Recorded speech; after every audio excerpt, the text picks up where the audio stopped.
બેટા મારી તબિયત ઠીક નથી, મારું માથું દબાયેલ ને. મમ્મી હું ઓફિસથી બરાબરનો થાકીને આવ્યો છું, કંટાળ્યો છું બરાબરનો. તમે છે ને દવા લઈને આરામ કરો. સારું બેટા. તરસ લાગી છે બહુ, તું મને પાણી પીયા દે.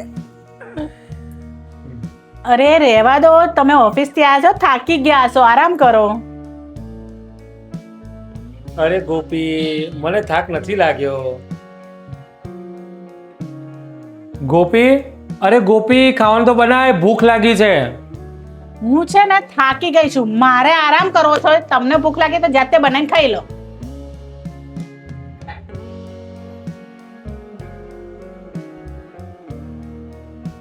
લે બેટા ખા. સમય સમયે બધા સંબંધો બદલાઈ જાય છે, પણ એક આ માનો જ સંબંધ એવો છે ને જે ક્યારેય બદલાતો નથી. નથી સંબંધ બદલાતો, નથી પ્રેમ બદલાતો.